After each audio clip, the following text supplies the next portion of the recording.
bonsoir à tous et à toutes et bienvenue. Nous vous remercions pour votre présence au festival Histoire et Cité et nous espérons que vous y passerez un agréable moment de culture et d'histoire. Si la thématique de la conférence qui va suivre vous intéresse, le festival vous recommande d'assister à la conférence du caillou roulé au ciment coulé, les métamorphoses du sol urbain à Genève, le jeudi à 19 h en salle U260, et la conférence Survivance de la rue, Europe et Amérique latine, vendredi à 19 h en U300. Vous trouverez le programme du festival à l'accueil, situé au rez-de-chaussée, et il contiendra toutes les informations nécessaires. Nous vous invitons également à profiter de la librairie éphémère du festival, au rez-de-chaussée du bâtiment uni du Four, où vous arrêtez pour une boisson au bar du festival, la Guinguette, située au même endroit. Et surtout, n'oubliez pas que cette conférence sera suivie d'une séance de dédicace. Voilà, je vous remercie pour votre attention et je vous souhaite une excellente conférence.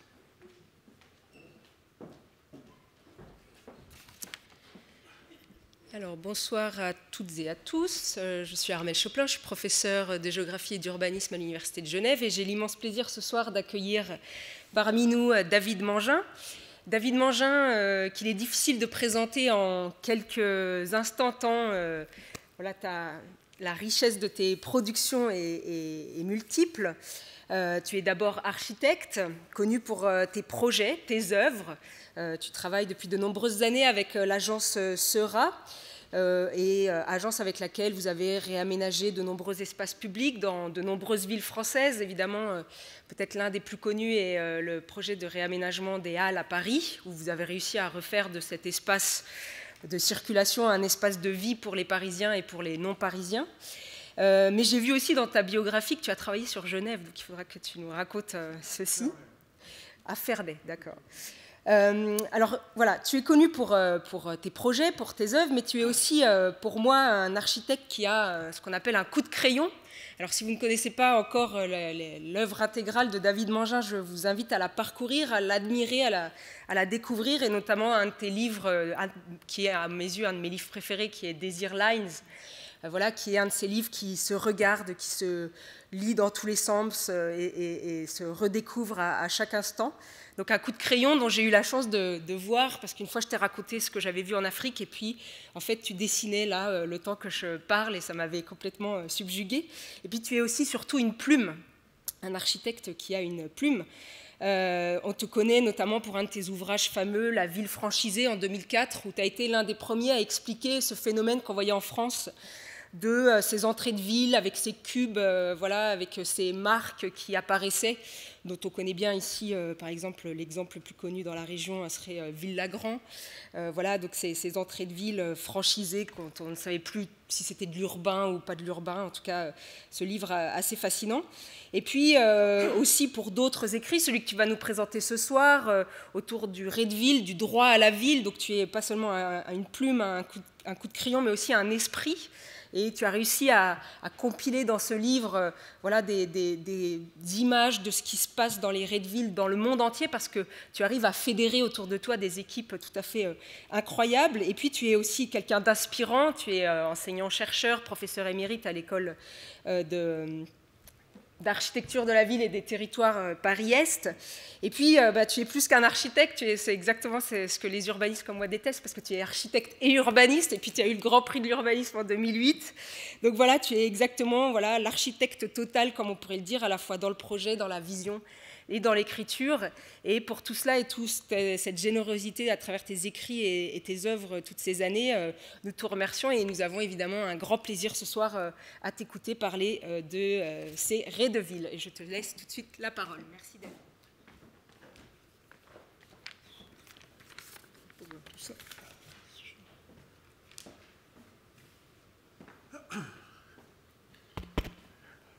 Bonsoir, merci beaucoup Armelle, dont je t'ai plu. Hein, bon, c'est vrai que j'ai un profil un peu divers. Assez tôt, j'ai eu la chance de pouvoir enseigner et en même temps travailler, ce qui permet un peu de choisir les travaux qu'on veut faire et en même temps, de temps en temps, s'arrêter pour essayer de réfléchir. Donc, j'ai effectivement... je me donne comme devise, c'est un peu un grand mot, c'est essayer de comprendre pour agir. Donc, en fait, quand j'exerce professionnellement, dans l'agence Sera sur des projets au départ d'espace public, mais aussi de bâtiments, mais aussi de projets urbains, mais aussi de projets territoriaux, mais aussi on a travaillé sur des consultations du Grand Paris, donc des mégalopoles.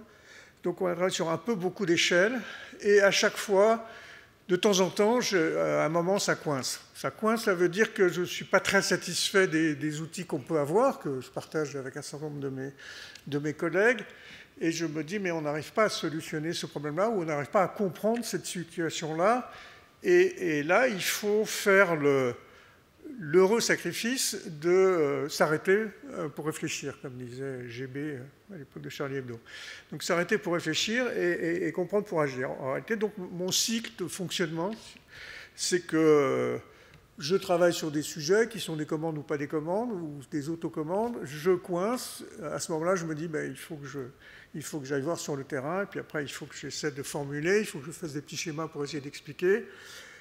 Et après, je me remets au boulot et j'ai un peu de méthode sur le sujet qui me coince. Donc ça, c'est en fait très rapidement, hein, parce qu'il faudra me dire 10 minutes avant, parce que sinon je vais démarrer. Merci. Donc Projet urbain, c'est un premier livre que j'ai fait avec Philippe Pannerin, qui malheureusement est mort l'année dernière, qui est assez connu pour ce très bon livre, Forme urbaine de Lillois là-bas. Donc j'étais formé par lui beaucoup. Sur la question des formes urbaines. Donc c'est en fait, ça c'est la nécessité de faire un petit traité de base pour les enseignants et pour moi, qui décompose une méthode pour faire du projet urbain au-delà d'un blablabla qui s'est beaucoup développé. Le second, c'est celui dont Armel a dit un mot, qui est en fait un peu plus, comme le titre, un peu accrocheur, ce qui m'a valu beaucoup de démarches de l'urbanisme commercial, qui, j'en demandais pas tant, parce que c'est très compliqué de travailler avec eux, mais c'est en fait essayer de comprendre effectivement comment l'étalement urbain fonctionne à partir de 3 paramètres, la victoire de l'automobile, l'urbanisme commercial et le développement de la maison individuelle. Donc c'est regarder comment les 3 fonctionnent ensemble, et au-delà de ce qu'on disait à l'époque sur... c'est la ville émergente, c'est la ville générique, etc. Pour ne rien expliquer, en fait, et ne rien regarder, je me suis donné un peu de peine pour essayer de regarder un peu plus précisément comment ces 3 paramètres fonctionnaient ensemble en France et à l'étranger, et est-ce qu'il y avait une spécificité française ou pas. Donc je ne vais pas vous raconter le livre, mais effectivement c'est un livre qui a assez bien fonctionné parce que là j'ai mis au point une série de schémas qui montrent des dynamiques. Moi ce qui m'intéresse assez, c'est de comprendre les dynamiques sur des phénomènes assez quantitatifs et assez massifs plutôt que de situations figées. Voilà.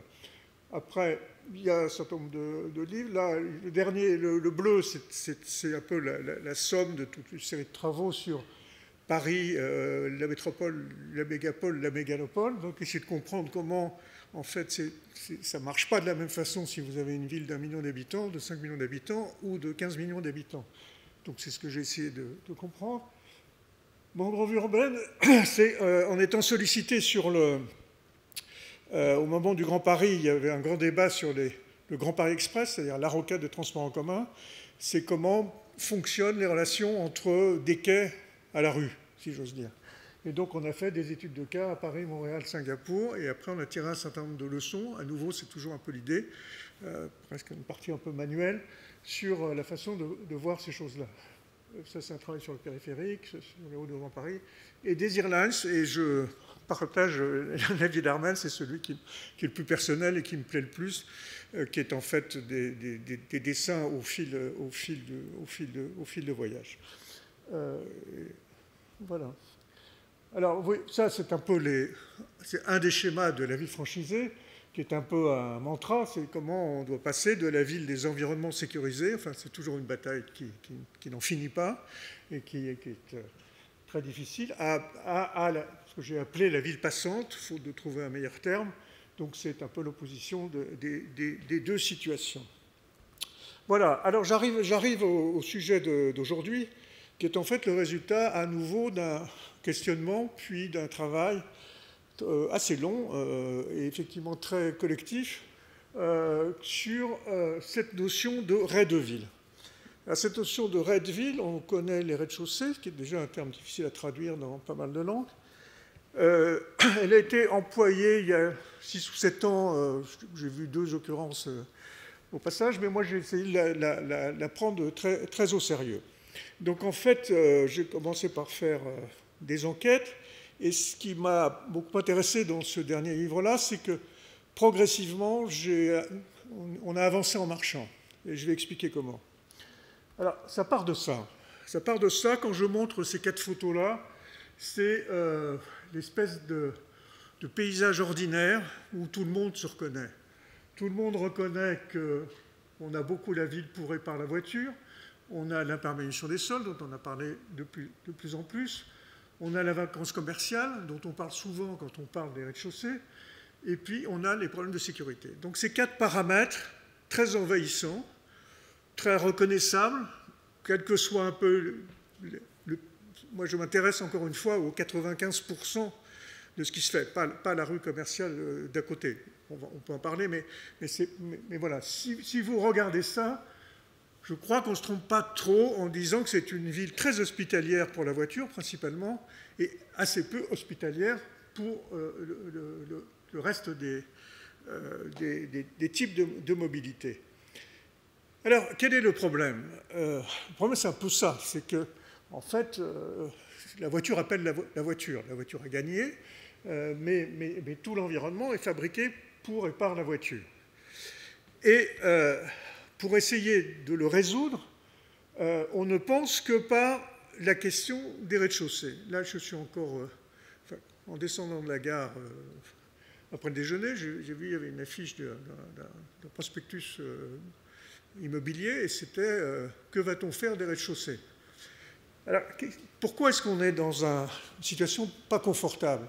Parce qu'on est dans 2 impasses. Quand on parle de cette question des rez-de-chaussée, d'abord on la limite au rez-de-chaussée, évidemment tout mon propos c'est d'élargir à ce que j'appelle le rez-de-ville, et en général il y a deux impasses que j'ai pu constater. C'est pour ça que je me suis dit, mais on arrête, on réfléchit, parce que c'est constamment, je fréquente des promoteurs, des aménageurs, les écoles d'architecture, les biennales, je vois ce qui se dit sur cette question-là.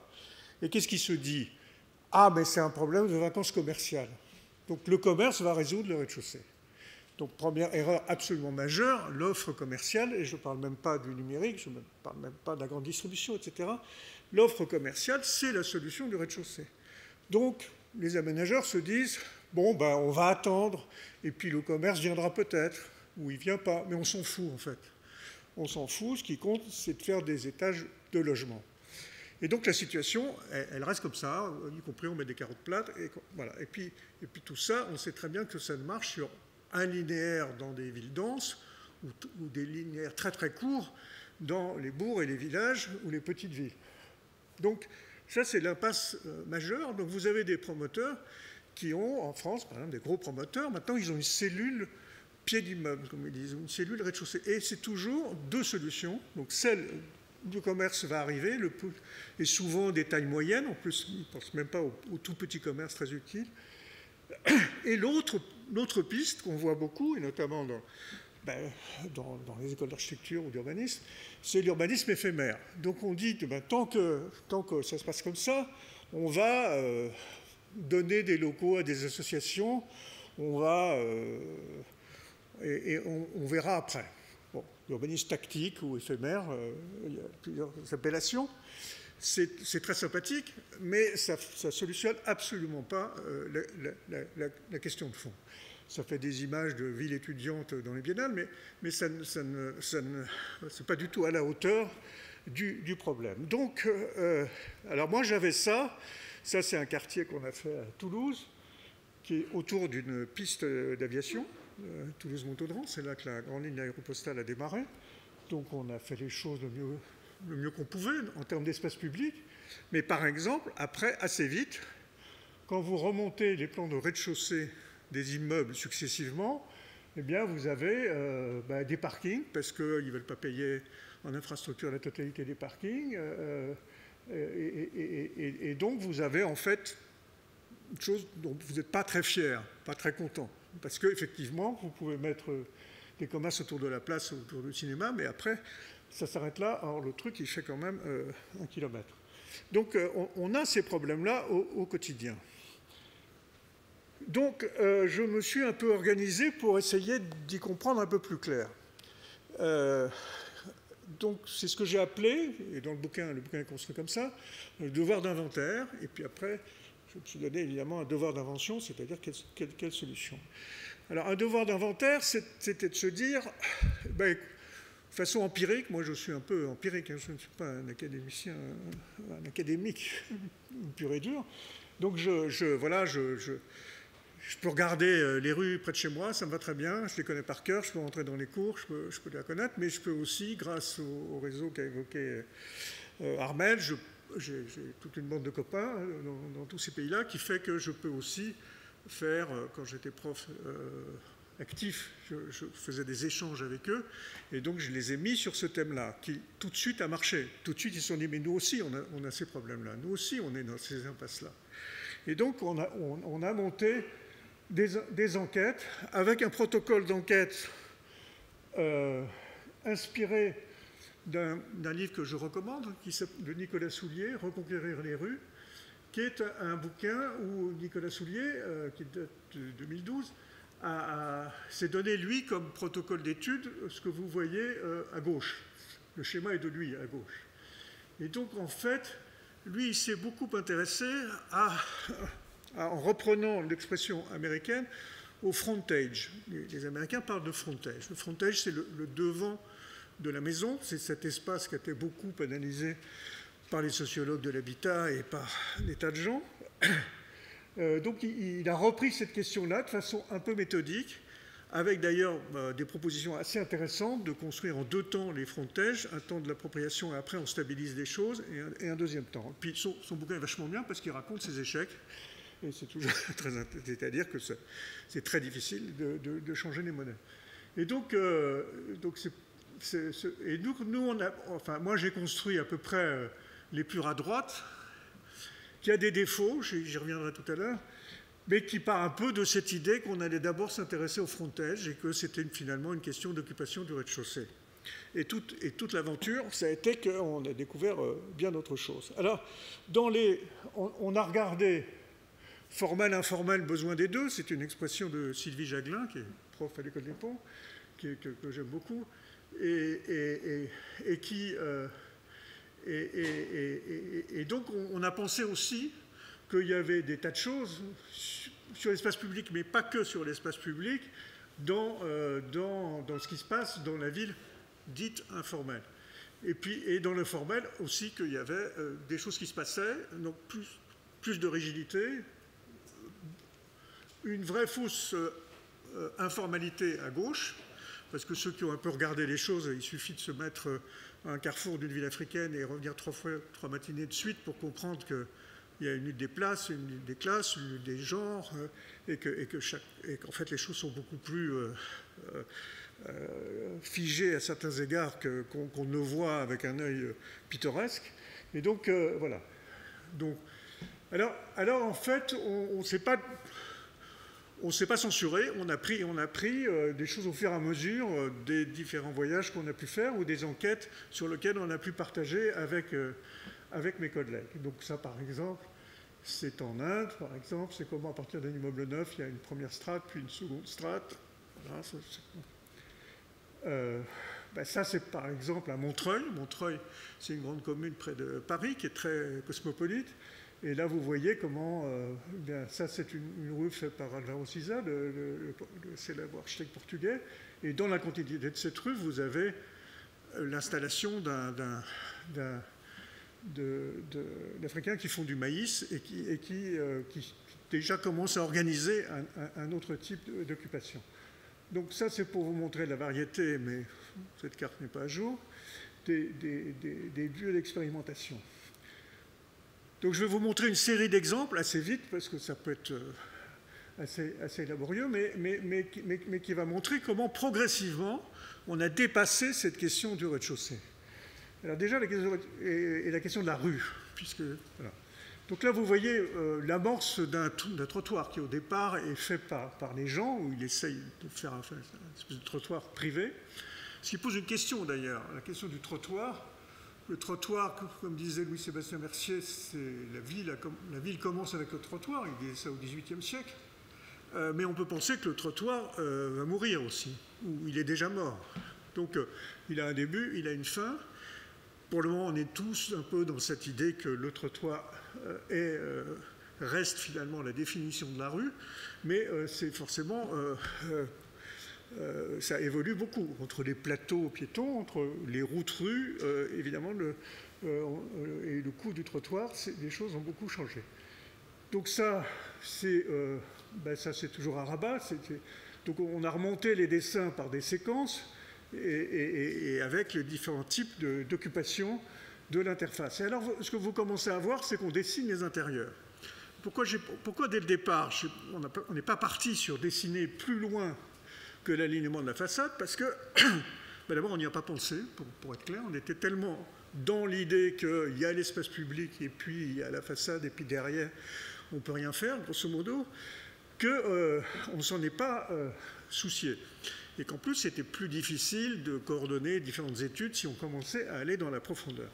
Mais c'est pourtant bien ce qu'il a fallu faire. Alors, une première observation qu'on peut faire assez couramment dans beaucoup de villes, notamment des villes quand elles se développent, c'est qu'il y a presque une bande de 5 mètres. Je suis désolé d'être un peu normatif comme ça, mais c'est le fruit d'observation. Il y a presque une bande de 5 mètres, notamment dans les tissus pavillonnaires et de maisons individuelles, qui se transforment en commerce, qui se transforment par l'arrivée de la voiture. Et donc, en fait, les gens ont démoli leur jardin pour pouvoir se garer ou pour pouvoir accueillir des parkings de visiteurs. Et comme une bagnole, c'est à peu près 5 mètres, coup de bol, ça marche assez bien. Donc, en fait, cette bande de 5 mètres, c'est un peu un curseur que vous voyez beaucoup, dont il faut tenir compte, parce que si vous savez que ça marche comme ça, ben, pourquoi pas essayer de réfléchir avec cette donnée-là, quitte à occuper les 5 mètres de façon extrêmement variée. Donc vous voyez, ça c'est à Sao Paulo. Donc vous voyez des différents types d'occupation de la bande de 5 mètres. Ça, c'est des pilotis. Je vais revenir sur la question des pilotis. Voilà. Alors après, le trottoir, peut être beaucoup plus complexe. Quand j'ai dit tout à l'heure que l'informel, il fallait le regarder pour voir comment ça marche, ça c'est à Ahmedabad.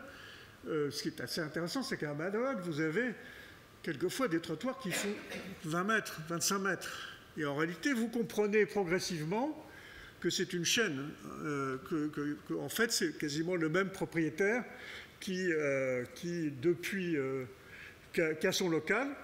Là, on devrait dessiner aussi la cour derrière. Il y a des étals forains, il y a des types qui vendent au bord du trottoir, et il y a des types qui servent à décharger sur la camionnette. Et assez souvent, si vous posez quelques questions, vous vous apercevez que c'est le même gars qui fait tout, en fait, et qui sous-traite une partie des fonctions. Donc vous pensez qu'il y a 4 trottoirs linéairement, mais en réalité, ça marche dans la surlargeur de ce trottoir-là.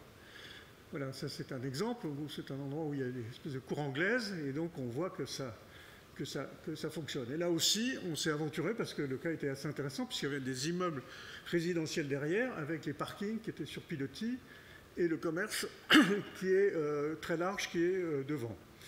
Alors on s'est aussi intéressé, mais je ne vais pas attarder, à l'idée que ce qu'on oublie très souvent, c'est qu'il y a des réseaux. Notamment, on l'oublie quand on dit on va transformer la rue. À Chic, on va transformer la rue. Mais bouger les réseaux, c'est l'enfer. C'est énormément d'argent. Donc, il faut être très prudent vis-à-vis de ça. Donc, on a fait un certain nombre d'enquêtes grâce à une ancienne étudiante qui travaillait chez Orange et qui connaissait parfaitement la façon dont les chantiers se succédaient sur la voirie publique. Et la technique aussi, c'est intéressant. Ça, c'est à Beyrouth, par exemple. À Beyrouth, ils ont un énorme problème d'eau. Enfin, ils ont un problème de tout, mais ils ont aussi un problème d'eau. Et donc, ils ont des citernes qui sont sur les toits ou qui sont au rez-de-chaussée. Donc, les deux niveaux sont des niveaux techniques. Donc là, le rez-de-chaussée, c'est plus du commerce, c'est principalement comment on va se débrouiller pour avoir sa citerne, l'alimenter et avoir de l'eau chaque jour. Donc c'est un plancher technique, le rez-de-chaussée est un plancher technique, ça c'est vu chez une amie à Beyrouth, c'est comme ça. Et ce qui est assez marrant dans cette photo, c'est qu'il y a le gardien qui s'est fait des petits jardins au milieu des citernes. Alors, toujours on continue ce petit tour du monde. Ça, c'est un sujet sur lequel ces dernières années je travaille un peu. C'est ce qu'ils appellent, à Kinshasa, on dit le rat de chaussée. Parce qu'en fait, vous avez en réalité, c'est ce qu'on va voir sur cette photo-là, en fait, vous avez un grand caniveau qui récupère les débordements d'eau et tout est au même niveau et ça fonctionne déjà comme une espèce de plateau où, évidemment, les règles de circulation sont assez approximatives. Donc c'est encore une autre façon de faire entre le technique, le piétonnier et le reste. Alors il y a un sujet dans la question des rez-de-chaussée qui sont les pilotis. Les pilotis, ils sont souvent mal aimés, notamment en Europe, parce qu'on dit ça zone, on ne sait pas les entretenir, etc. Alors c'est vrai que ça peut être problématique. Mais quand vous allez voir, et je vais montrer Brasilia, parce que Brasilia, si vous avez la chance de pouvoir vivre à l'intérieur qu'on vous explique bien comment on vit dans les superquadras, qui est la ville sur pilotis rêvée, et dont vous traversez dessous, et vous passez, c'est la ville-parc, et vous passez dessous sans aucun problème, qui n'est pas le cas de ça, parce que c'est un hôtel. Donc en fait, vous continuez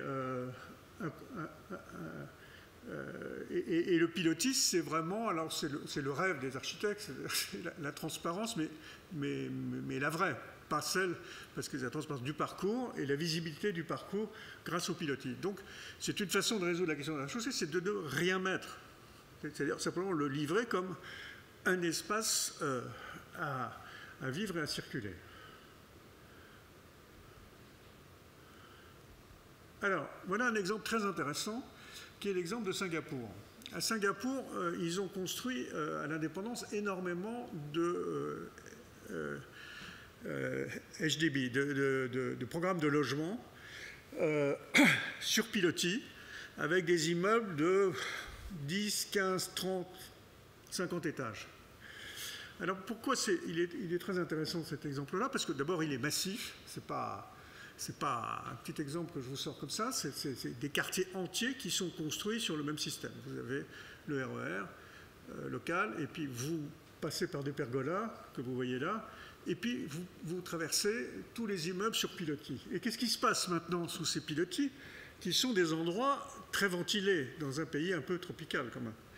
Et donc en fait, les gens, et notamment les personnes âgées, puisqu'ils ont maintenant beaucoup un problème de personnes âgées, qui sinon, à 80 ans, ils resteraient dans leur 30e étage, ils descendent et ils font... vous voyez, ça c'est le quartier entier, c'est son Redville, donc il est entièrement sur pilotis, c'est le rêve de Le Corbusier, mais utile, on va dire. Et là, vous avez des occupations qui peuvent être... donc les personnes âgées restent toute la journée sous les pilotis avec un air qui circule.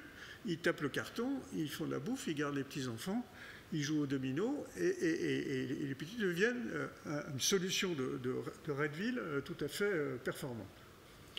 Alors, une autre enquête, tout ça s'appelle devoir d'inventaire, donc une autre enquête qui est celle des cours. Et là, on commence à rentrer dans le vif du sujet, c'est-à-dire on sort uniquement de la question du rez-de-chaussée, de l'occupation du rez-de-chaussée, pour voir comment ça peut se passer derrière. La grande critique aussi qu'on a pu faire à l'architecture urbaine, et on peut continuer à la faire, même si maintenant les fenêtres sont en longueur ou carrées, ou pas grand-chose, c'est que c'est simplement une façade, un décor, et que derrière, on ne s'en occupe pas vraiment. Alors ça vaut le coup quand même d'aller voir les cours. Alors pour ça, Paris est quand même très bien. Haussmann a démoli entièrement le système des cours parisiennes, il les a transformés avec des jours de souffrance et des cours où vous mettez les poubelles et c'est tout. Mais en réalité, si vous allez, là c'est un remontage qu'on a fait de différentes parties, de gérer des profondeurs d'îlots dans, vous reconnaissez la Seine, la Bastille, la place des Vosges, et par exemple, un endroit qui m'intéresse beaucoup, voilà, je trouve que j'habite pas loin, donc c'est quand même pour l'observer, ce sont les cours et les courées du faubourg Saint-Antoine.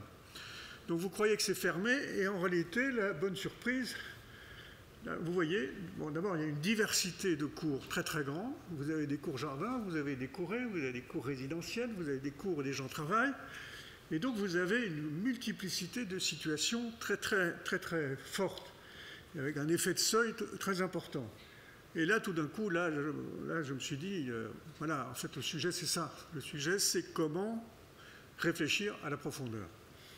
Et donc, on a fait beaucoup de relevés, de promenades. Donc là, vous êtes dans une allée, derrière le porche qui est sur la rue. Là, c'en est une autre. Là, c'en est une autre. Voilà, celle-là est très illustrative de pourquoi c'est intéressant. Là, vous voyez à droite, vous avez, en rez-de-chaussée, ces cours ont été réinvestis. Au départ, c'était l'industrie, les artisans du bois, et évidemment, ils se sont cassés la gueule. Et maintenant, c'est entièrement réinvesti par les services, par les locaux de santé, par exemple, qui sont maintenant quasiment obligés d'être en rez-de-chaussée, par la classe créative, par des tas de gens, et aussi par des gens qui habitent.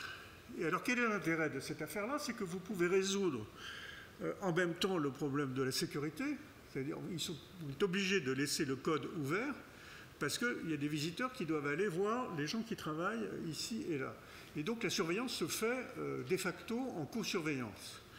Donc c'est pas du baratin de dire ça, c'est qu'en réalité vous pouvez vraiment le voir. C'est la semaine, alors le week-end c'est un peu différent, mais la semaine, vous poussez la porte et vous pouvez rentrer. Et donc vous découvrez ces mondes, ces petits mondes qui sont comme ça. Donc après, bon, à la fin du bouquin, il y a quasiment une espèce de manuel des projets urbains revisités, mais voilà, donc on a regardé, quand on dit cours, ça peut être des grandes cours, des petites cours, des cours longues, des cours hautes, des cours basses, etc., etc. Donc vous avez des dispositions infinies avec les cours. Voilà, je vous passe. Voilà. Alors, pourquoi c'est aussi intéressant? Parce que moi, j'en suis arrivé à l'idée que toute ma génération a été beaucoup inspirée par Christian de Potzenpark, l'architecte français, qui a inventé le système dit de l'îlot ouvert. L'îlot ouvert, c'est l'idée que, c'est dommage, je n'ai pas des petits croquis, je n'ai pas de tableau pour faire le dessin, mais c'est l'idée qu'on pourrait trouver, donc il a proposé ça pour le grand quartier près de la grande bibliothèque, c'est qu'on pourrait trouver un système qui concilierait la rue, la continuité de la rue, et les vertus de l'espace moderne, c'est-à-dire notamment la vue et la lumière. Et donc il a proposé un système qui consiste à assembler des pièces sur l'îlot, faire une certaine discontinuité. Donc dans les étages, vous pouvez avoir des vues biaises, des bâtiments hauts, des bâtiments bas, et c'est aussi un espèce d'urbanisme négocié. Alors, on l'a abusivement appelé îlot ouvert. En réalité, il n'est pas traversable. En réalité, les copropriétés, très vite, ont imposé des codes. Et donc, cet îlot ouvert qui est devenu l'espèce de vulgate de quasiment tous les projets urbains de France et de Navarre depuis 30 ans, donc c'est génial de sa part, il a fait une vraie proposition opérative et opératoire, mais je pense qu'il faut quand même être lucide et regarder les choses.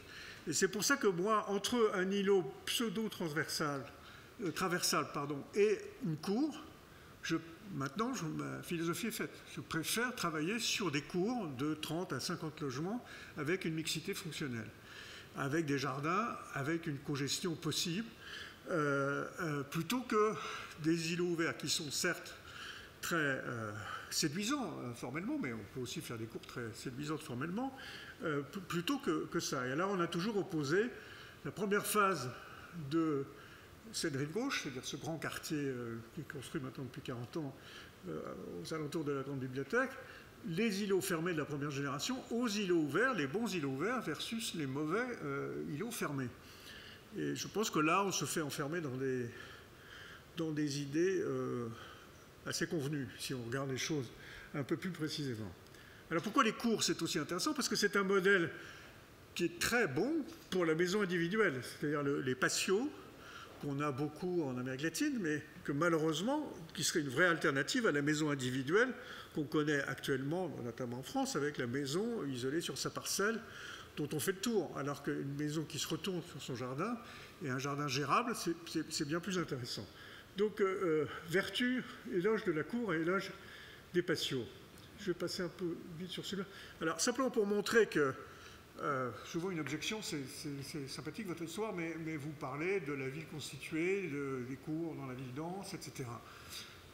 Non, évidemment, on s'est attaché à regarder parce qu'effectivement, j'ai quelques boulots à faire sur les zones commerciales, à comment on pourrait transformer les zones commerciales. Alors, je ne vais pas faire tout le topo ici, mais par exemple, voilà, donc toutes les aires, par exemple, les aires de stationnement, les aires de service. D'abord, il se passe des choses sur ces aires. En général, bon, on voit une mer d'asphalte et on se dit, bon, des voitures, ça ne sert à rien. Mais simplement, si vous observez, il y a eu quelques travaux assez intéressants, les parkings de grands ensembles, en fait, il s'y passe beaucoup plus de choses qu'on y croit. Il y a les rendez-vous du Bon Coin, la pizza du dimanche, évidemment les jeunes entre eux, mais il se passe des trucs. Donc, ce n'est pas un truc qu'il faut dire, voilà, on va mettre des arbres partout et ça va être solutionné. Donc, bon, à nouveau, je ne vais pas développer chacun des études de cas, et c'est un peu la même chose aussi pour les différentes aires. On a un regard extrêmement banalisant sur les aires, et en réalité, c'est assez intéressant de travailler sur ces sujets-là. On n'est pas allé très loin là-dessus, mais voilà. Alors, ayant fait ce travail un peu foisonnant, là, que j'ai résumé avec quelques sujets, maintenant, la question, c'est comme toujours, qu'est-ce qu'on fait? Qu'est-ce qu'on en tire? Alors, j'ai tiré déjà, au passage, je vous ai dit quelques pistes. Par exemple, le frontage, cette bande de 5 mètres, c'est assez intéressant de l'observer et d'en faire un argument plutôt que... Voilà. Et surtout, ma grande avancée personnelle, en tout cas, c'est qu'il fallait pour sortir de cette histoire de stérilité des rez-de-chaussée, il fallait développer l'idée de Redville, donc on s'intéresse à la totalité du sol, ce qui est aussi devenu maintenant un peu à la mode, puisque l'artificialisation des sols, humus, etc. Mais il fallait regarder ensemble, pas regarder, même si c'est des gestions différentes, même si c'est du privé, du public, etc., mais il fallait regarder ensemble la totalité du sol, et d'où l'idée de Redville. Et puis, une seconde observation sur laquelle je butais beaucoup, comme tous les gens qui travaillent un peu dans l'aménagement, c'est qu'on vous donne des périmètres. Et en fait, vous apercevez que les périmètres, je vais y arriver, voilà. Non. Oh, c'était avant, dommage. Que les périmètres, c'est très normé programmatiquement. Les transporteurs utilisent les cercles d'accessibilité, ce qui est un truc complètement idiot. C'est-à-dire qu'ils vous font un schéma, ils vous font un rayon à 400 mètres, et ils vous disent, là, on pourra mettre X personnes qui vont pouvoir accéder à ma gare, donc ma gare va être rentable. Alors, en réalité, on sait très bien que les gares sont la plupart du temps bifaces, qu'ils ne se développent pas du tout, qu'il y a des quartiers très très différents devant et derrière. Et donc, il faut beaucoup plus penser les choses, donc, non pas en cercle d'accessibilité, qui est aussi un concept qui traîne beaucoup dans les manuels d'urbanisme, qui avait le mérite d'être plutôt très bien fait, même de Unwin et du 19e siècle. C'est à l'école, on va être à 200 mètres, à la grande école, on va être à 300 mètres, à 400 mètres. C'est des trucs très fonctionnalistes en réalité, et je pense qu'il faut penser en termes d'itinéraire. Même si on vous donne un périmètre sur un quartier à étudier, etc., il faut penser en termes d'itinéraire.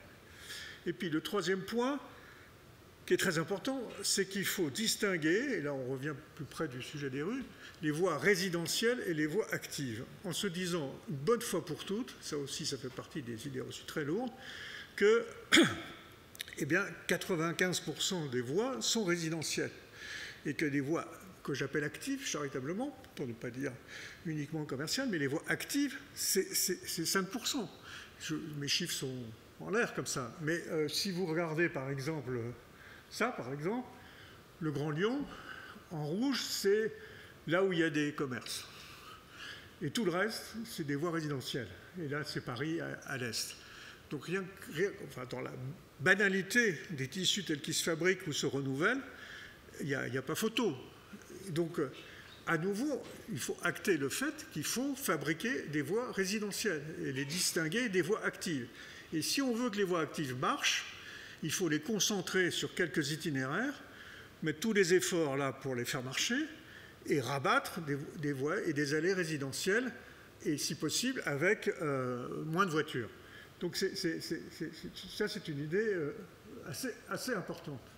Donc les cercles d'accessibilité, sur la rue, je crois que vous allez en parler grâce à ce gigantesque programme qui a été fait, mais je ne sais pas si les gens vont en parler aussi directement, mais les idées reçues sur la rue, elles sont aussi, alors je vais dire des choses qui sont peut-être banales, mais qu'en fait, c'est aussi des idées très reçues, c'est-à-dire le modèle de la rue médiévale commerciale, c'est quand on dit le mot rue, pour tout le monde, ça veut dire ça.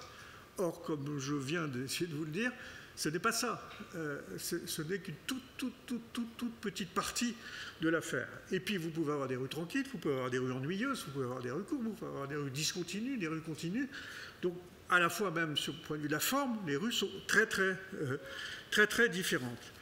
Donc, il faut absolument se sortir de la tête 3-4 choses, mais véritablement, quoi. C'est les cercles d'accessibilité, l'urbanisme de périmètre, le fait que les rues, elles auraient vocation à être des rues commerciales. Et donc, ça, c'est quand même, c'est des choses que j'ai affichées en marchant. Donc ça, c'est des petits dessins pour essayer d'expliquer la diversité possible des rues. Voilà, alors voilà un petit schéma, c'est celui que je cherchais tout à l'heure. D'accord, oui. Oui, bon. Alors je vais activer. Donc ça, c'est simplement pour montrer un cercle d'accessibilité. En fait, vous avez un côté qu'il faut consolider et qui est celui qui vous amène le matin de chez vous, on pose les enfants à l'école, on fait des courses, on revient, on passe à la blanchisserie, on va à la gare. Enfin, un schéma très traditionnel, j'en conviens, mais enfin qui est quand même assez majoritaire. Donc il faut penser les choses comme le schéma de droite et pas comme le schéma de gauche. Ça, c'est la question des villages urbains, sur les itinéraires, je vais passer. Voilà, donc les itinéraires, c'est un vrai sujet très intéressant. Il y a beaucoup de gens qui travaillent un peu dessus, mais un peu d'une autre manière que ça. Mais après, je pense qu'il y a l'âge des réseaux, c'est assez différent. Au 19e, au 20e, au 21e, les itinéraires, on ne les fabrique pas toujours de la même façon. Alors, j'arrive à aussi une petite proposition conceptuelle. C'est ce que j'appelle passant poreux profond. Une fois qu'on a dit on va s'intéresser à la profondeur, une fois que vous avez beaucoup regardé les choses, vous vous apercevez, un peu comme cette fameuse toile de Vermeer, la ruelle, que vous avez un peu 3 degrés. Et ça, vous le retrouvez assez couramment. Qu'on a appelé, en reprenant des items bien connus, passons sur ce que j'avais proposé, poreux, on connaît je ne sais qui, et profond, qui est ce qu'on ne voit pas. Et donc, on a essayé de mettre en place une façon de penser les choses en 3 types de profondeur, passant, poreux et profond. Donc, je n'ai pas trop de temps de développer, mais on commence à comprendre un peu l'idée. Voilà. Ça, c'est la bonne façon, à mon avis, de dessiner les choses, plutôt que les axonométries un peu surplombantes. C'est de regarder la relation de la profondeur. Et qu'est-ce qui se passe derrière? Il peut se passer beaucoup de choses assez diverses. Donc après, on a fait des montages. C'est la partie un peu manuelle du bouquin. Voilà. Alors, un dernier sujet, quand même, que je vais évoquer, parce qu'il m'amuse bien, en général, c'est le fameux plan de Nolly. Le plan de Nolly, vous savez, c'est un espèce de totem utilisé beaucoup dans l'urbanisme. Et en fait, il est souvent très mal interprété parce qu'on croit que le plan de Nolly qui est à gauche, ça veut dire que tout est accessible.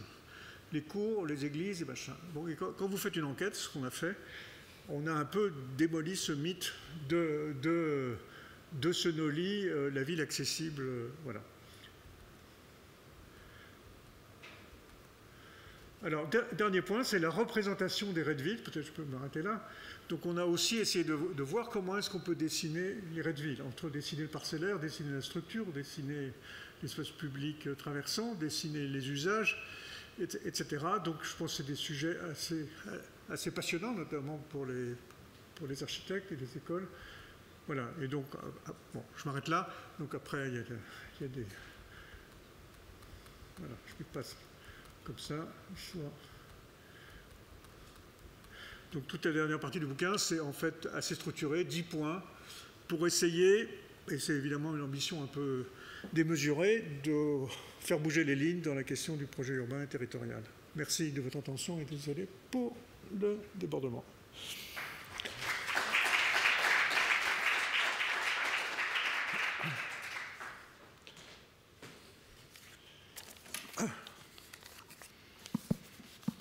Oui, ça marche.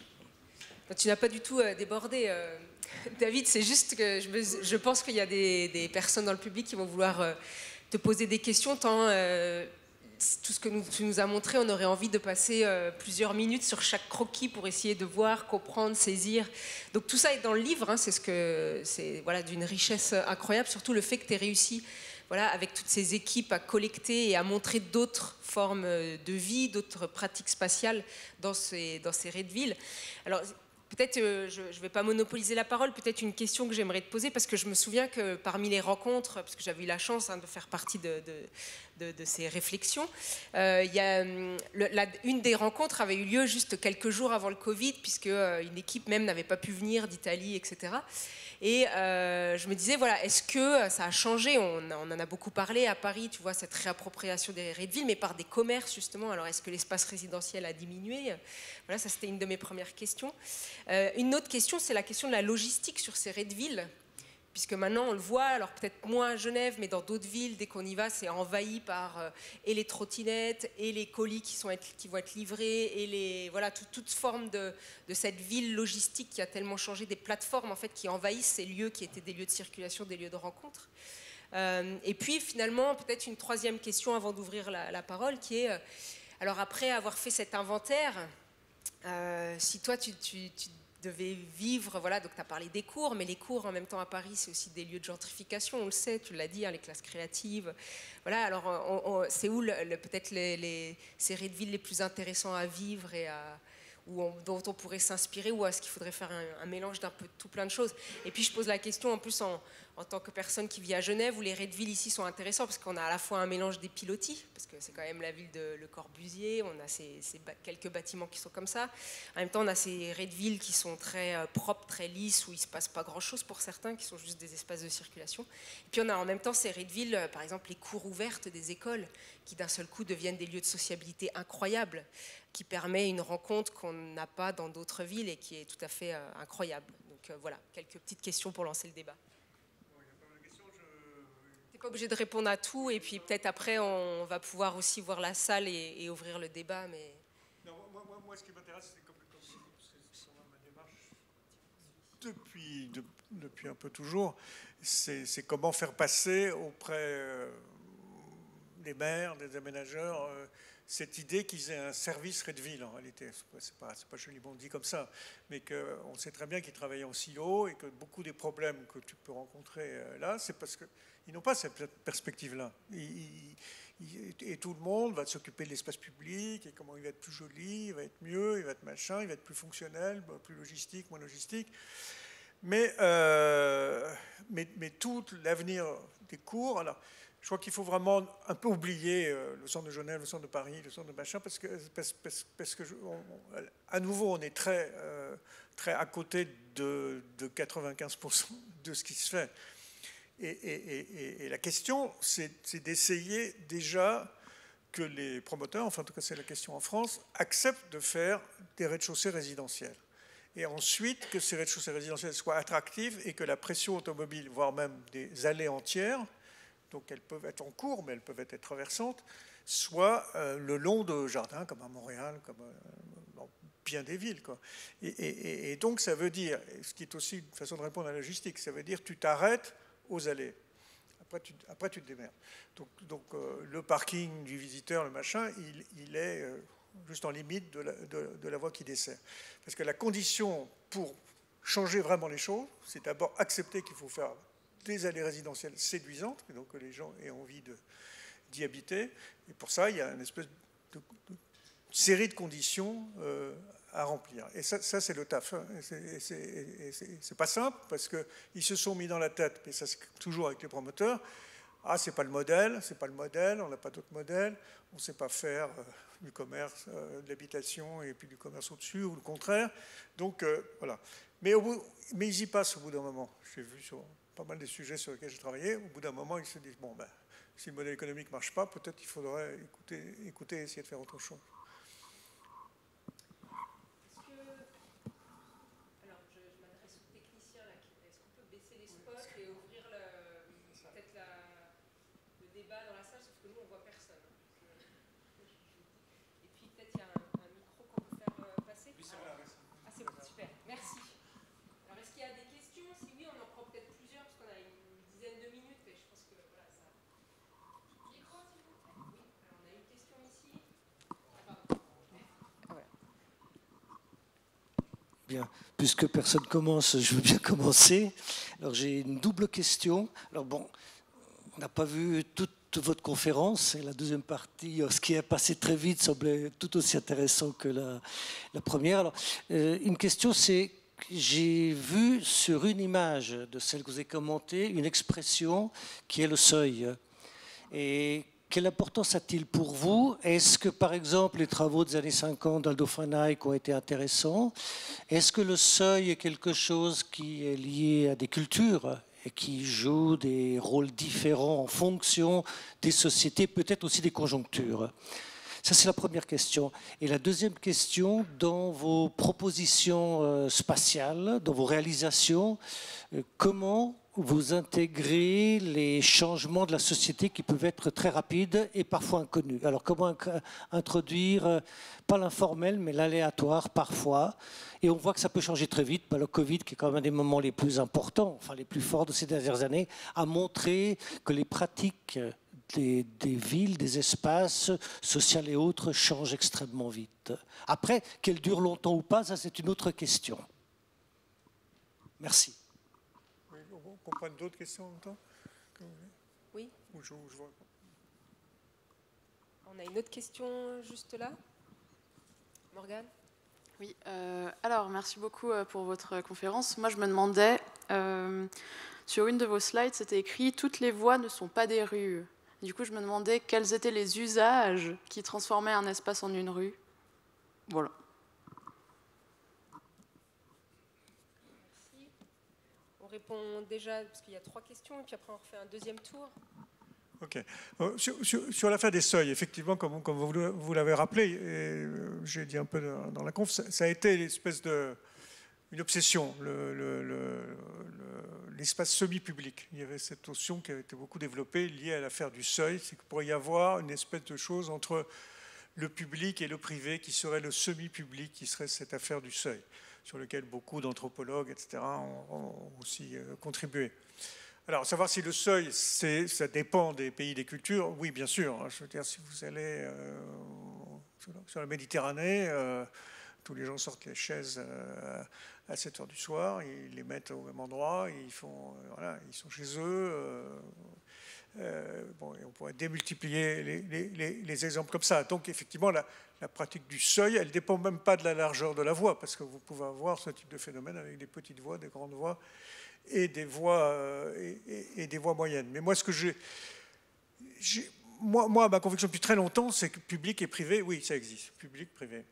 Cette histoire de semi-public, c'est très bien. Donc, on réfléchit beaucoup sur le commun, bon, mais pour le moment, c'est pas très convacant, l'affaire du commun. L'histoire des cours d'école, oui, c'est formidable. J'en ai vu 3 parce que le journaliste avec qui j'ai fait un entretien hier, il m'a dit « Mais vous connaissez ça ?» J'ai dit « Non, mais… » Et puis je suis tombé dessus, c'est génial. Nous, on essaie de faire ça, mais on n'y arrive pas. Donc il y a des endroits qui, effectivement, dans la journée, peuvent changer d'usage et devenir ouverts au public. Voilà. Donc tous les degrés d'accessibilité, c'est complexe, mais voilà, je crois qu'il ne faut pas tourner autour du pot. Vous avez des cours qui vont être privés, gérés par des copropriétés assez ennuyeuses, assez emmerdantes, et qui vont plutôt neutraliser les usages.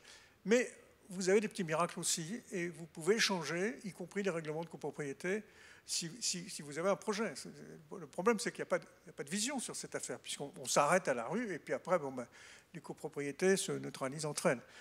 Donc voilà, moi, sur l'affaire des seuils, je ne suis pas sociologue, je n'ai pas envie de faire la parasociologie ou la parapsychologie, donc j'ai beaucoup observé. Par exemple, à Bruxelles, il y a un quartier tout à fait extraordinaire, qui est le quartier de l'Art Nouveau, tout se joue, ils ont un terme hollandais pour ça, je l'ai oublié, c'est dans le bouquin, mais c'est sur cette largeur-là. Sur cette largeur-là, ils arrivent à dire des choses. Un banc, des géraniums, une entrée de parking qui fonctionne très bien, qui est un vrai désastre en général, les entrées de parking en ville, alors qu'on sait les faire si on veut les faire bien. Donc il y a d'autres exemples. Alors sur le Covid, moi, comme tout le monde, pendant le Covid, j'ai essayé de réfléchir au monde d'après, comme on disait à l'époque. Et effectivement, il y a quand même ce qui est revenu dans le débat, c'est les questions de santé et de la ville. Bon, ça c'est clair. Et les questions de... Et c'est pour ça que ça m'a conforté dans l'idée que les cours, c'était pas mal. Parce que c'était une unité de gestion. Encore une fois, il ne faut pas se fixer sur un type de cours, comme il ne faut pas se fixer sur un type de rue. Mais les cours en général, y compris les cours plantés et les cours de jardin, c'est quand même des trucs qui permettent pas mal de choses. Et sur les problèmes de santé, par exemple, moi, un de mes arguments un peu basiques, c'est que si vous réfléchissez en termes d'itinéraire, vous allez faire, donc pas avec les sacs d'accessibilité ou la ville du quart d'heure, là, comme le défend quelqu'un, vous allez faire une demi-heure à pied et en vélo agréable, et vous ferez 2 fois une demi-heure, et vous ferez ce que dit votre médecin, c'est-à-dire marcher pendant 1 heure. Donc les itinéraires, ça a aussi ce genre de choses. Alors que le numérique et le logistique changent les choses, oui. Moi, dans mon immeuble à Paris, le gardien, sa loge, il y a des caisses de livraison qui montent, on ne le voit plus, le gars. Donc, qu'il y a des choses qui bougent. Moi, je ne suis pas prophète sur ces questions-là. J'ai simplement, avec un peu de mauvaise foi, je tire tous les arguments bons pour la démonstration, mais je m'arrêterai là. Alors, sur les voies et les rues, il y a eu un long séminaire qui s'appelait « La rue n'est pas une route » il y a très longtemps. Alors, les voies. Alors, ce qu'il faut toujours se rappeler, c'est que, je crois, je dis peut-être une bêtise qui est peut-être un peu dépassée juridiquement, mais c'est que la définition d'une voie, c'est qu'elle conduit et elle dessert, à part les autoroutes. Mais normalement, une voie doit conduire et desservir. C'est écrit dans la loi. Elle conduit et elle dessert. Ce qu'elle ne fait plus. Parce que pourquoi? Qu'est-ce qui est majeur? Mais ça, il faut peut-être jeter un coup d'œil à la vie franchisée, parce qu'il y a toute une analyse sur les systèmes de voirie qui n'avaient pas été faites, qui sont que les 7 V de Le Corbusier se sont progressivement installés de façon progressive, parce que les ingénieurs qui ont fait les voiries après-guerre ont très bien compris qu'il fallait faire un maillage de voies rapides, les V4, comme disait... les V3, pardon, les V3, comme disait Le Corbusier, et donc on est passé de l'îlot au secteur. Donc le secteur fait... c'est ça qui maille maintenant. Voilà. Et tout notre problème à nous, c'est de refabriquer à l'intérieur des secteurs qui déjà existent un nouveau maillage, mais qui a des perspectives, comme celles que j'essaie de décrire, c'est-à-dire de pouvoir avoir des V5, V6, je suis désolé, je parle en Le Corbusier, des V5, V6 qui sont des allées résidentielles qui fonctionnent. Est-ce qu'on a encore 1 ou 2 questions avant de clôturer la séance? Une ici, deuxième ici. Dans la fin de vos slides, vous êtes rapidement passé sur une réalisation d'Herzog et de Meuron à Munich, là, les fumes-feu-feu. Est-ce que vous pouvez nous donner votre avis sur ce projet? Et est-ce que vous avez des exemples un peu similaires en Suisse? C'est le projet d'Herzog qu'il a fait à Lyon, non? À Munich.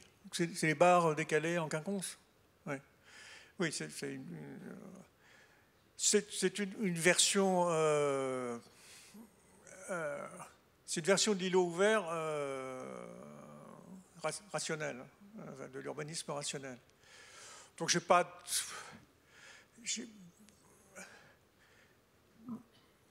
pense que c'est quand même une morphologie qui ne se paye pas de mots et qui ne prétend pas qu'on va traverser des îlots et qu'on va pouvoir les faire. Je crois que quand ils font les choses, ils les font, quoi. Elle va pouvoir être utilisée. Parce que la plupart de ces types d'îlots qui ont été faits, ce qui se passe, même avec des variantes de l'îlot ouvert que j'ai montré tout à l'heure, c'est qu'à la première réunion de copropriété, au mieux, on va laisser dans les grands îlots, les super îlots, on va laisser traverser les enfants à l'heure de l'école et au retour. Et après, on va fermer. Voilà. Donc on en est là, grosso modo. Ça, c'est au mieux. Donc je pense qu'il vaut mieux des solutions franches, y compris peut-être plus des bars rangés, mais qui fonctionnent sur ces problèmes de pratique de la ville. Parce que je pense qu'il faut avoir, pour revenir sur les voies actives, si vous voyez à peu près mon schéma, pour revenir sur les voies actives, il faut avoir des itinéraires qui peuvent être des airlines ou qui peuvent être des raccourcis, des choses, par exemple, là j'ai monté très vite, c'est dommage parce que c'est un truc que je trouvais pas mal, c'est qu'en général, dans les projets, on ne montre jamais la temporalité. On ne montre jamais, le matin, ça va être comme ça, le week-end, ça va être comme ça. Moi, je vais passer par là le week-end ou le soir, ou je vais passer par là s'il fait beau ou s'il pleut, etc. Alors, sans évidemment faire tous les cas de figure qui se passent, mais c'est une chose qui vraiment manque. Et ça, si vous ne vous projetez pas et vous ne dessinez pas des itinéraires potentiels et vous ne les testez pas, vous ratez ça, quoi. Question de madame. Et puis une autre dernière question devant. Après, on peut remontrer les images, si jamais il faut. Voilà. Oui. Je vous remercie d'avoir remis en perspective la ville passante qui très rapidement était devenue l'idée, c'est animé parce qu'il y a des commerces et basta. Et puis maintenant, on voit, puisqu'il y a aussi tout un autre rapport au commerce, que ça ne marche pas et qu'il faut trouver autre chose. Mais après, vous parlez de villes, d'espaces commerçants et puis d'espaces résidentiels. Mais dans les exemples que vous avez montrés, par exemple à Singapour ou d'autres, la ville avec les colonnes, etc., on voit que finalement, on pourrait peut-être considérer que tout le sol, je dis bien tout le sol, y compris celui sous les bâtiments, donc tous les rez-de-chaussée, comme vous appelez très joliment le rez de ville, mais de toute la ville, serait le bien commun et offrirait diverses appropriations, tant dans le temps que dans les usages, que ce soit des équipements, que ce soit des ateliers, parce qu'on a aussi beaucoup... La ville moyenâgeuse, c'était une immense école ouverte, parce qu'on voyait fabriquer les choses, et aujourd'hui, on revient vers ça. On cherche ce genre d'espace, et le rez-de-chaussée est une position, disons, en termes de seuil, mais au sens du seuil du sol qui est sur le même niveau, et puis après, on peut monter ou creuser, mais on reste à un niveau et ce seuil est accessible pour tout le monde. Donc, pour résoudre aussi la question du foncier, je pense qu'on doit aller vers des choses beaucoup plus radicales en disant, maintenant, le sol, où qu'il se situe, il est à tout le monde. Et puis, par-dessus, de temps en temps, il y a du logement, il y a ceci, cela. Qu'en pensez-vous ? Moi, je pense déjà qu'il faut que la notion de Redville passe. Ce qui est pas... Parce que les gens, maintenant, ils ont un peu récupéré le mot, mais... ils ne savent pas très bien ce qu'ils mettent dedans. Et effectivement, dedans, il y a ce projet politique qui est compliqué. La collectivisation du sol, ça pose un certain nombre de problèmes. Moi, je préfère un peu ruser avec ça, c'est-à-dire à la fois être radical, du genre les villes doivent se poser des questions, non plus à partir du plan masse et des hauteurs. Par exemple, je n'ai pas dit ça, mais si vous réussissez le Redville, les discussions infinies sur la hauteur des bâtiments, mais ça c'est trop haut, mais ça machin, mais voilà, nous on a connu ça, mais du délire. Les types ils disaient, mais non, R+6, ah mais pourquoi pas R+7, ah mais pourquoi pas R+15. Mais si vous réussissez que votre Redville est attractif, enfin, ça fonctionne bien, vous ne vous occupez plus de ce qui est au-dessus. Je prends toujours un peu l'exemple un peu Bécassou, mais à New York, par exemple, vous vous promenez à New York, la ville, c'est évidemment particulier parce qu'il y a une intensité à New York, mais de temps en temps, vous levez le nez.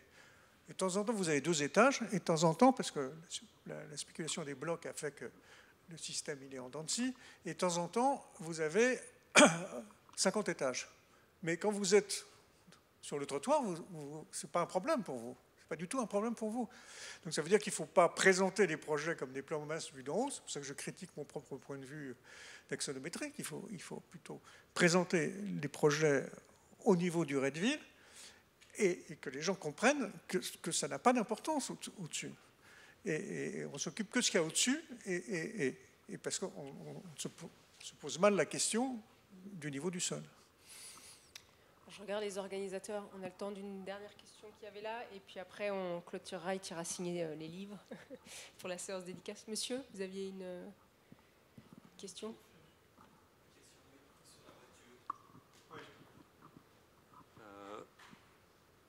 Là, j'ai juste découvert très récemment, peut-être tardivement, la ville de Montpellier, et étonnamment exempte de voitures. Je ne sais pas si c'est récent, peut-être. Et en pensant au centre-ville, est-ce que vous voyez la voiture comme une fatalité ou voire un enjeu pragmatique, ou bien vous avez une posture là-dessus plus précise? Non, mais bon, je pense que sur les centres-villes des métropoles, la messe est dite, elles vont être piétonnes et à vélo entièrement. C'est une affaire de stratégie politique, de trouver les Russes pour persuader les commerçants qu'ils ne vont pas mettre leur voiture là et que les livraisons peuvent se faire sans avoir des places de livraison, mais le type s'arrête 2 minutes, il déballe son truc. Donc pour les centres-villes, pour moi, je vois Paris depuis 20 ans, par étape, voilà, moi je ne prends plus ma voiture du tout depuis 5 ans, du tout, sauf pour sortir de Paris. Mais, donc ça, je n'ai pas trop d'état d'âme là-dessus. On réduit, on sait très bien, pour ne pas avoir la voiture, il ne faut pas faire d'offres de stationnement, y compris de parking, et donc vous réglez le problème assez vite, et maintenant sans trop de casse, hein.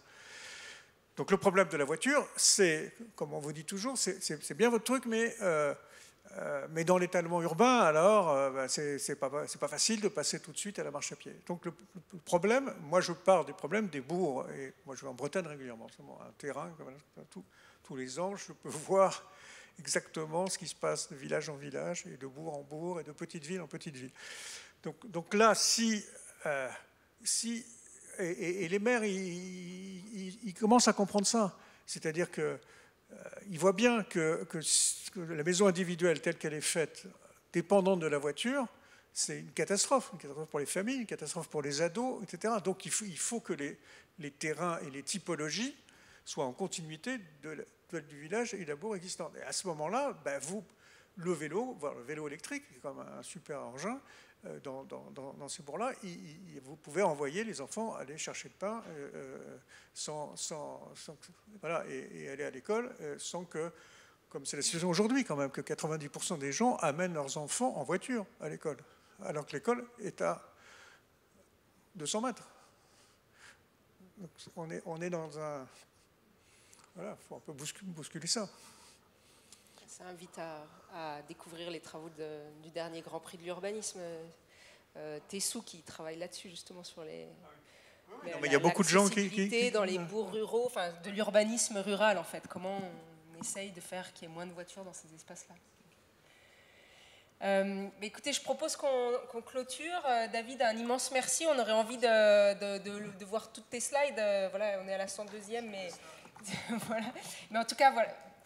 Tous les croquis, les schémas sont dans le livre, que je vous encourage évidemment à découvrir, ainsi que tous les précédents livres qui sont tous voilà, d'une grande richesse et d'une grande inspiration. En tout cas, merci au nom du festival Histoire et Cité. Autre merci d'être venu jusqu'à nous pour nous faire redécouvrir ces Redeville.